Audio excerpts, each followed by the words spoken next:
Doing it from the back. Sexy, sexy. Shawty catch a vibe, yeah, I had to put her on. Bought a two-seater, yeah, we heading for the sun. Shawty got my high, I ain't tripping for the fun. What's going on, guys? Welcome back to the Justin and MaHogany YouTube channel, guys. Do me a big favor. Hit that subscribe button. Turn on those post notifications. When you do it, make sure you comment down below. And we will shout you out, guys. Listen, hope all of you are doing well. We just got home not too long ago. Just chilling. Get ready to go in here and mess with Bae. And see what she doing. I'm going to go kind of up in her office and kind of just invade her privacy all in her space. Because that's what I feel like doing.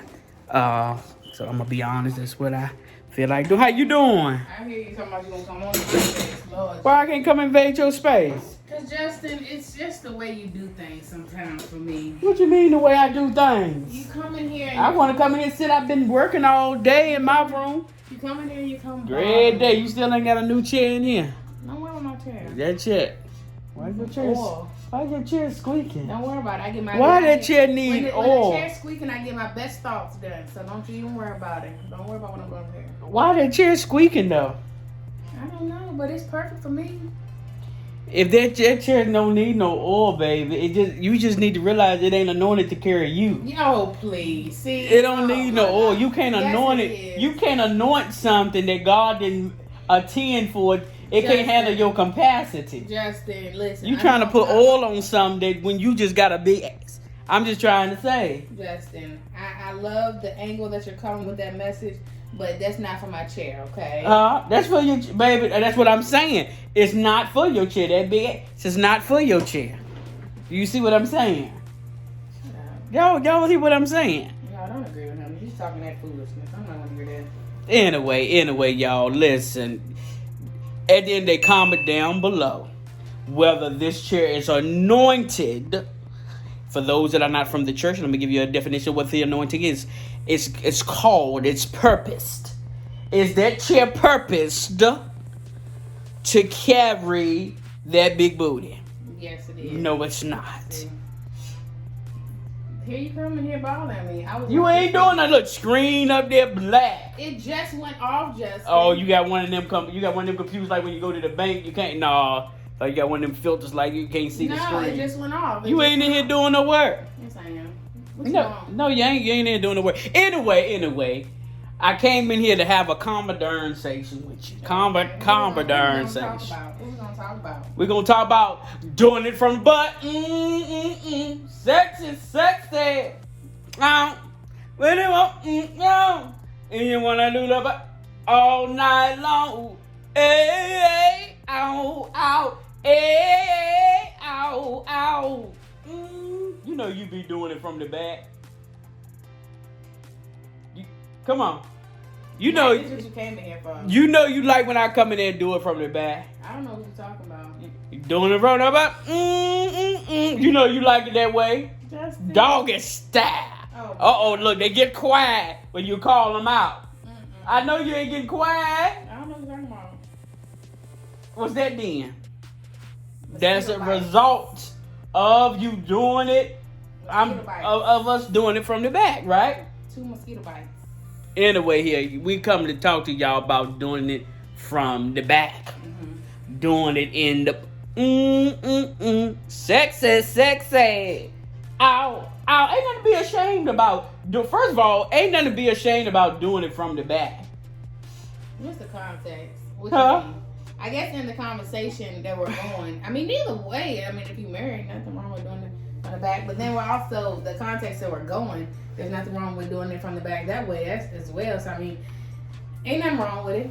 That's what I'm saying. Okay, let me set y'all up so we can have conversation, talk about what the context is, so we can break this thing down. Let me set y'all up real quick. All right, so doing it from the back. What do you mean by context? I mean, do you want to share the context or? Huh? I'm right now talking about doing it from the back. Okay. Chairman, Because you denied that we do it from the back. I didn't deny that. Yes, you did. You said, I don't know what you're talking about. So you gotta say we do it from the back, that position. Huh? Justin, I'm not saying, you didn't make me say nothing that I don't want to say. You can't confirm nor deny? I cannot plead the fifth. You plead the fifth? Well, we know your sis lying, so we know it's the truth. Anyway, y'all, what we mean, what we're talking about is doing it from the back. Meaning is, what do you do when you find yourself having to start from the back? I think you talked about this. You dive into, let us know what you had gave this conversation to me. Yeah. So, I like what you said. You said, what do you do when you have to essentially start from the back of the line? Not everybody has the opportunity to start with all the tools, start with all the money, start with all the resources. A lot of people, just like us, had to start from the back of the line. So what is it like? What are some tips you can give? What is life like when you have to do it from the back? You have to start your goals from the back of the line. You have to start your relationship from the back of the line. What I mean by that is you have no foundation of what a successful relationship looks like. You have no foundation for what it looks like to raise your kids. What is it like when you have to start from the bottom, as you say? That's like start from the bottom. What is it like when you have to start from the bottom? Starting from the bottom, but essentially feeling like starting from the back. Yeah, exactly. Because sometimes you find that it feels like everybody else was giving the opportunity to be first, but it feels like you're further in line. And I think sometimes you will find yourself like that, and you have to necessarily too. Sometimes it's nothing wrong with starting from the back. It's nothing wrong with starting from the bottom. It's nothing wrong with starting with nothing and starting from the basics, because I believe it's where the bottom and the back of the line that you learn basically things to help you and be grateful for when God gives you the opportunity to be first. Yeah. So I do believe that if you all feel like you're always at the back of the line, I can reflect over elementary school when we used to line up and everybody wanted to be first. But there was times where you didn't get called first, and you found yourself in the middle or at the back of the line. And we all can obtain that. Being in the middle or at last in the line is not the same experience of being at first. So when we're in the back, it feels different. We're following. It feels like, we're having to go in the motion. But when you're in first, you're kind of leading the way. So it is two different things, but it feels bad though. You do. I mean, I remember when we had to start from the bottom, when we did start from the bottom. And when in those moments when we felt like we were in the back of the line and everybody else was being blessed and we weren't being blessed. And when I reflect on those moments, I can say that it doesn't always feel good. Sometimes your faith has to be stretched and you have to be encouraged. It does. And the thing is, like you said, there's nothing wrong with being at the back of the line. I think there's an advantage in being at the back of the line. Simply because in the Bible it says the first should be last and the last should be first. So when you're last, there's that clause in there that God says the last shall be first in its time. Yeah. So I think there's nothing wrong with being in the back of the line. But I do want to address the emotions and the feelings that you feel. Because sometimes we can let those emotions stop us from being elevated to the front. And back then, now we live in a time where Instagram and what we see and follow, and I'm not saying that it's bad because some things are motivational, and not all of us are jealous of somebody, but sometimes even in the season, not that you're jealous of somebody, you just be asking the question, when is my turn? When is my turn to be first? When is my turn to be successful? When is my turn to, have the opportunity to walk into the things that God has for me, instead of me seeing everybody else do it and liking it, but there's nothing happening in my life. And I would say, the first thing first is to make sure that you don't be bitter in that season. That's true. I think so many people, what they'll do is they'll start off good, and then after being in the back of the line for so long, when they feel like they should have been elevated by now, they'll become bitter. Yeah. They'll start hating other people that aren't getting moved up, or hating the people in the front of the line. You can either, T.D. Jakes said it best, you can either it's two positions open. being a hater or being the person that is unfortunately hated. There's only two options. And so making sure that when you're in the back of the line, you don't become a hater, but you stay encouraged. You keep your spirit encouraged. And I think what it is, when you're in the back, when you're at the bottom, you have to learn how to be productive. But wait. Let me say it again. When it's not your season, when you're not in the spotlight, when you're at the bottom, and when you're at the back of the line, you have to learn to be productive, but also learn the ability and the goal of waiting. Because the Bible says that's what's all about, being on the bottom and the back of the line. Because when it's not your turn yet, you have to learn that God said they that wait. See, everybody ain't going to do it. So they won't speaking about everybody. They that wait, they that choose to wait, they that wait upon the Lord. The problem is a lot of people have a problem with waiting. So you get upset, you get angry, and because you don't feel like waiting. And I had to even learn that because I want it to happen now. I want it to happen now. And then the fact is, we got to be careful of wanting it to happen now when it's not in God's timing of happening now. You see what I'm saying? So you have to learn when you're at the back of the line, when it's not your season, when you're at the bottom, when the spotlight has not hit you yet, you got to be comfortable, but you still got to be productive, but you got to learn to wait. Yeah. I think about all the times that we, back in 2015, 16, 17, 18, and then 19, that's about 4 years. What is it? 15, 16, 17, 18, 19. That's about 5 years. Then we moved to Atlanta in 2019. And still waited some more. But I remember those preparations after I had my conference, Women of America. That's my book. That's where I used to be. But anyway, after that, for 2015, 2016, 2017, 2018, 2019, those 5 years, we got up. I remember we went to that college that was local in our city. It was Liberty. And we used to go there. We used to get up every day from 9 to 5. We used to work on our goals on the weekend. We worked Monday through Friday. And then on Saturday and Sunday, we would get up every morning, go work on our goals, write the vision, talk about the things that we are living in now. So like we for 5 years, literally we was just getting up, like just writing down all the stuff. And because too, if you look back 5 years to now, a lot of things when we first started out of writing goals and stuff, God, we still did not know the full plan. So that's why you have to learn to wait, because sometimes you will find yourself rushing into things, even though that you may be working on your goals, getting things in order. You may not know the ultimate purpose. So God is still pruning you.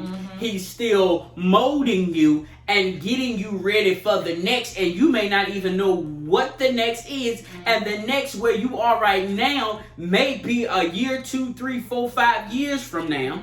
Now, I'm not saying that there are many goals in between, because there were for us. We started a church. She wrote a book. But we did not know the ultimate plan where God was taking us, where God wanted us to do. And we're still coming into that. So yeah, we waited in those seasons. We waited when we moved here. We were moving solely focused on nothing but doing the church. We're coming. Pandemic hit. God switched those plans up. We went into YouTube.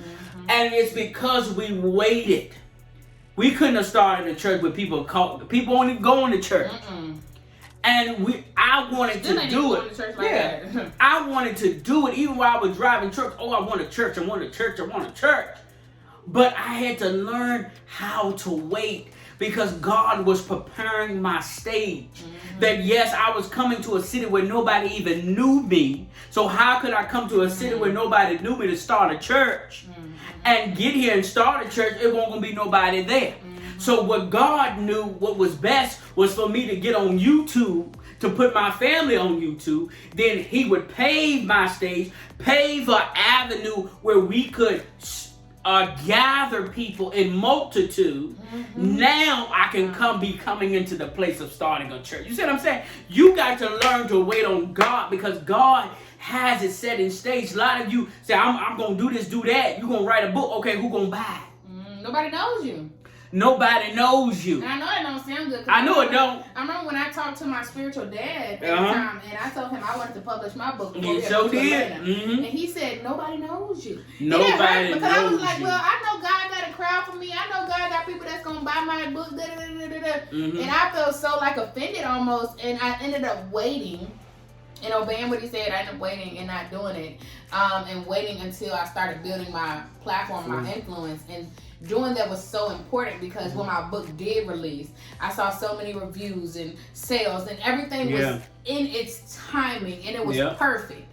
But if I would have rushed it and got offended and just did it, things wouldn't have went the way it needed to. You got to learn to wait because, and that's why you can't be so spiritual that you say can't be so spiritual that you know earthly good. But sometimes you can't be so, you can be vision cast and you can have the vision, but you also got to think of the common sense because you got God. There's a reason God is having you to wait. Come on, there's a reason. If you found yourself at the bottom, if you found yourself at the back of the line, if you found yourself going through the process where you're just waiting and trying to get from the back of the line to the front of the line and it feels like it's a struggle, it's because God is going to get you there in the timing. He wants you to meet the certain people that He wants you to meet, connect with the certain people that He wants you to connect with, and team up with the certain people He wants you to team up with. And then when there is time, you will bloom into the flower, into the thing that God wants you to be. There's so much we can say about this topic. Yes. So we can go on and on and on. You got to learn to wait. Jesus. You got to learn. The best things don't come easy, but also the best things, macaroni and cheese ain't cooked in a microwave. Come on. Be, but not the good stuff. They can be, but candy yams ain't cooked in the microwave. They can be, but not the good stuff. The collard greens can't be cooked in the microwave. I'm here to tell you that you got to learn that even though that you're in the back of the line, even though you may be anointed and more gifted as them, those that talk about you, those that are doing it, you may be more anointed, more gifted, more blessed. God is saying to you, just wait for your timing. I think Bishop Jake said it one time. He said, it's not the problem that you are not anointed. It's the problem nobody knows you. He said it too. Yeah. And nobody knows you. That's what it is. Like, you are like good at what you do. You're a good influencer. You're a good cook. You're a good baker. You're a good hairstylist. Nobody knows you yet. Yeah, nobody knows. And that's all it is. It's not that you're not good enough. It's not that you aren't skilled enough. Just nobody knows you. Nobody knows. And it's so important that you let God, and let's be clear, because I don't want us to just leave everything on God. Let God, let God, let God. No, let God, but also make sure you put that work in at the same time, because faith without works is shown up dead. Shown up dead. So what that means is you got to also be putting that work in, that grind in, that ambition in, putting all that stuff in, and God is going to do His part. Y'all got to work together. It's not a one stop, I'm just going to sit here and it's going to fall out of the sky. It's not. It's not. But you got to learn that even while you're waiting, even while you're at the back of the line and it seems like everybody has gone first, I want you to know that your time is coming. You hear me? Your time is coming. Your moment is coming. God is just preparing you. God is showing you some things that He wants to show you and deal with you in the back of the line while you're at the bottom. And you may say, well, how am I going to get the if you keep, that's why I say while you're waiting, while you're at the back of the line, while you're being underestimated, keep being productive. Even though I was underestimated at times in my life, even though I was at the bottom at times in my life, I never stopped being productive. I never stopped going after what God called me to do. You can wait till it's your time, but never stop being productive. You hear me? Don't do it. God has something in store. So while you in the back, we gotta go.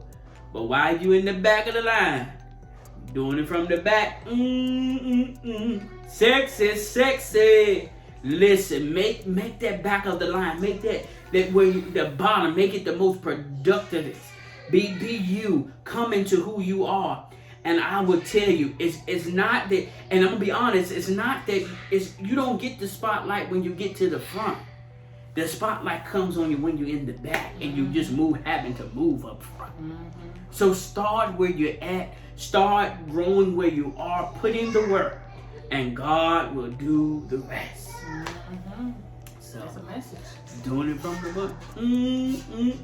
Sexy, sexy. I think I might do it from the back tonight. I might do it from the back tonight. Doing it from the back.